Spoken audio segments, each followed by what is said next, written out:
Okay, we're going to talk about nouns first, and then we'll move on to verbs. So, you've seen a bunch of nouns, you've read with nouns. The thing that's great about the way you learned Latin in middle school is you were able to read the Latin without necessarily understanding all the grammar, which, I mean, ideally is what one wants to do. I mean, when you read English, you don't think to yourself, oh, this is a subject, this is a verb.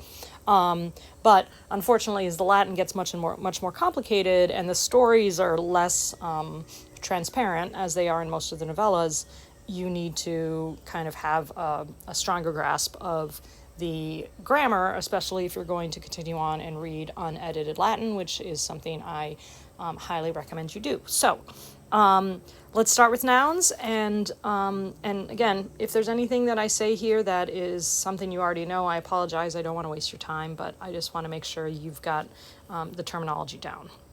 So, as I said to you, the endings are the key.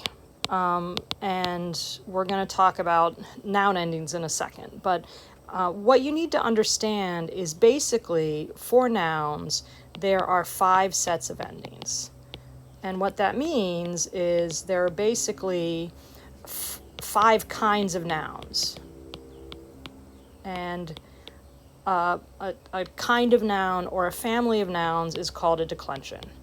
So we have the very interesting name for all the declensions, and we call them first, second, third, fourth, and fifth. For the purposes of this video and what I'm talking about with you, I'm just going to talk about first, second, and third. Fourth and fifth usually gets introduced in Latin too.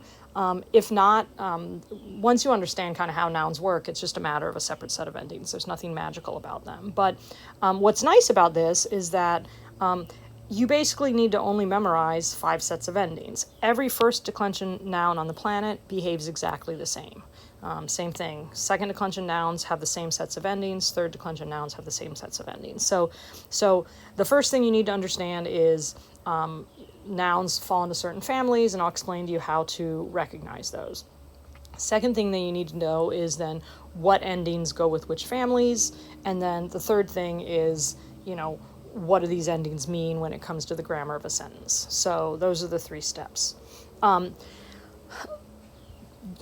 First declension nouns, again, you've seen a lot of these. They tend to have, have an A in the ending, okay? So in the last video, I gave you the example, Rana is a first declension noun. It ends in an A, and virtually all the endings will have an A in it. Not all of them, but virtually. A second declension noun, they usually have either U's or O's in the endings. The example I gave you before was Taurus, which means bull. It ends in US. Most second declension nouns end in US. We'll talk about a few exceptions, but that's second declension. Third declension, most of the endings will have either an E or an I. However, the form of the noun, when you first look it up, can be a lot of different things. So, for example, examples of third declensions nouns are vox, which means voice, caput, which means head,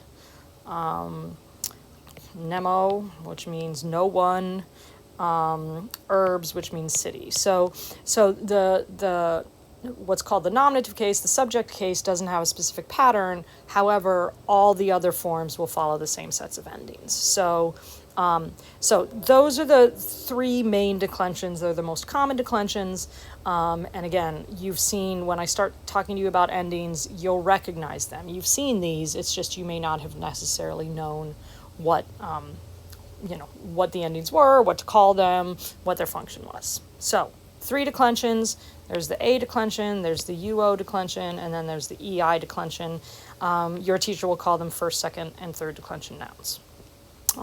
Something to be aware of is that almost all first declension nouns are feminine. Latin words have genders, just like French words, just like Spanish. So they're mainly feminine. Most second declension nouns are either masculine or neuter, And I'll mention neuter rules in a little bit, but that'll be something, depending on how much your teacher expects you to know, I'll send you to a resource video, and you can always ask me about that later. And third declension nouns are either masculine, feminine, or neuter. They're everything. So third declension is kind of it's the most common declension, and it has kind of the least consistency, but it's beautiful nevertheless, and we love it. Okay, 3 declensions: feminine A nouns, masculine or neuter U or O nouns, and then the kind of grab bag of third declension nouns and is the most common. Okay, declensions we good with? If the answer is yes, go on to the next video.